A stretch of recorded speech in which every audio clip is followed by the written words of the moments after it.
Hello everyone, मेरा नाम अनुज चौधरी है। आज हम पढ़ने जा रहे हैं हार्ट और ब्लड सर्कुलेशन के बारे में। ये लेक्चर बहुत ही इंट्रोडक्टरी होगा। आने वाले लेक्चर में हम थोड़ा डिटेल में जानेंगे। तो जैसे कि आपको पता है, हार्ट हमारी पूरी बॉडी में ब्लड सप्लाई करता है और इसके 4 चैम्बर होते हैं। 2 को हम एट्रियम बोलते हैं और 2 को वेंट्रिकल बोलते हैं। ऊपर के दोनों, एक लेफ्ट एक राइट, एट्रियम होता है। दोनों नीचे, एक लेफ्ट एक राइट, इनको वेंट्रिकल बोलते हैं। 2 एट्रियम 2 वेंट्रिकल। एक्चुअल में जैसे कि मैंने बताया कि ये ब्लड को सप्लाई करता है पूरी बॉडी में। तो जो ब्लड है, ब्लड का क्या काम होता है? ब्लड हमारी पूरी बॉडी में ट्रांसपोर्ट करता है ऑक्सीजन को, न्यूट्रिएंट्स को, हीट को, ड्रग्स को, हार्मोन को, जिसकी यानी पूरी बॉडी में उसको जरूरत है। अगर कोई हमें कोई प्रॉब्लम हो गई है तो वो ड्रग उस पर्टिकुलर जगह पे जाए, उसको ठीक कर सके, तो वो हमारी कौन हेल्प करता है? ब्लड हेल्प करता है। और ब्लड किसके थ्रू पंप होता है? हार्ट के थ्रू। ऐसे कोई हार्मोन है, उसकी कहाँ पे नीड है, वहां पे वो जाना चाहिए पूरी बॉडी में, तो वो किसके थ्रू सप्लाई होती है? उसकी ब्लड के थ्रू। और हमें पूरी बॉडी को ऑक्सीजन चाहिए, न्यूट्रिएंट्स चाहिए, हीट चाहिए, तो ये सब हेल्प होती है हमारी ब्लड के थ्रू।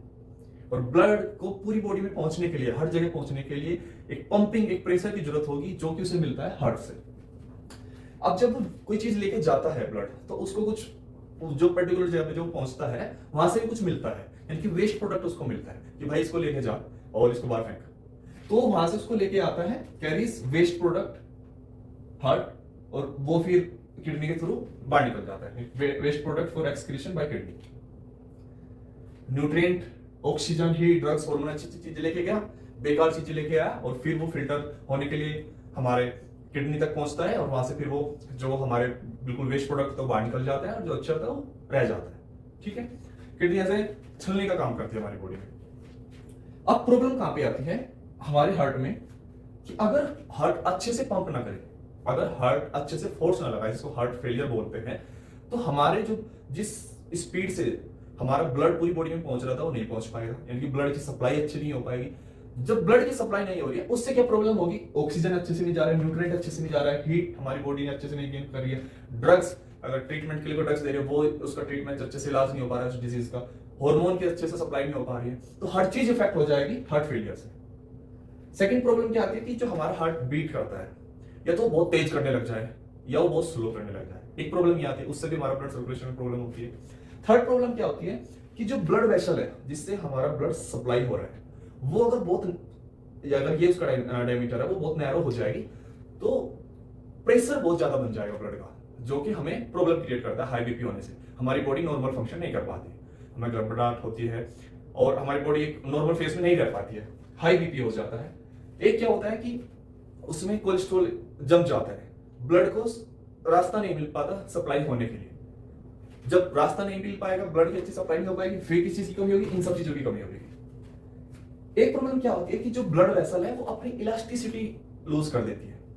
अगर वो अच्छे से इलास्टिक होगी, वो डायलेट हो रही है, कॉन्स्ट्रिक्ट हो रही है, सिकुड़ रही है, रिलैक्स हो रही है, तो ब्लड अच्छे से सप्लाई होगा। लेकिन अगर वो अपनी इलास्टिसिटी खो देगी, तो ब्लड की सप्लाई, ब्लड जिस प्रेशर से, जिस एनर्जी से फ्लो हो रहा था, वो नहीं हो पाएगा। तो ये सब बहुत ही कॉमन प्रॉब्लम है जो हार्ट या हार्ट से रिलेटेड या ब्लड सप्लाई से रिलेटेड है, जो हमारी बॉडी में होती है, और फिर हमें उनका ट्रीटमेंट करना पड़ता है, उन सबको ठीक करना पड़ता है, ताकि हमारी बॉडी डिजीज कंडीशन से बैक टू नॉर्मल कंडीशन आ जाए। आने वाले लेक्चर में हम हर एक चीज के बारे में डिटेल में पढ़ेंगे। अभी ये हो जान लीजिए कि जो सर्कुलेशन होता है हमारा, जो ये हार्ट है, हार्ट से जो हमारा ब्लड है वो जाता है लंग्स में।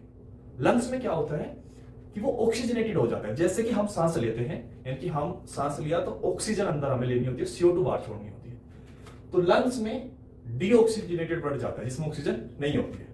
फिर अब हमने सांस लिया, वो ऑक्सीजन उसमें मिक्स हो जाती है, तो गया तो था बिना ऑक्सीजन वाला ब्लड, लेकिन वो ऑक्सीजन वाला ब्लड बन जाता है। फिर वो लंग्स से दोबारा से हार्ट में आ जाता है। अब वो कौन सा है? ऑक्सीजन वाला ब्लड, जो हमारी पूरी बॉडी को चाहिए।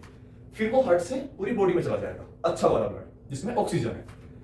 फिर बॉडी से भी वापिस आना है, एक तो जा रहा है बॉडी से, हार्ट से हमारा ब्लड, और डिफरेंट पार्ट्स ऑफ बॉडी में, और अलग अलग पार्ट से फिर वो वापस भी आ रहा है। तो जो बॉडी के पार्ट से ब्लड आ रहा है वो डीऑक्सीजनेटेड होता है, जिसमें ऑक्सीजन नहीं होती, तो हमारा वो दोबारा से हार्ट पे आया, फिर यही ब्लड दोबारा से फिर लंग्स पे जाएगा, वहां पे फिर उसे ऑक्सीजन मिलेगी और CO2 रिलीज कर देगा।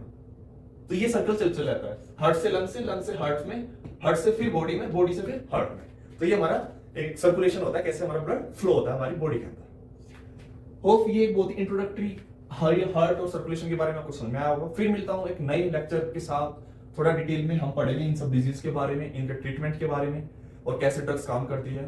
तब तक के लिए जय हिंद, जय भारत।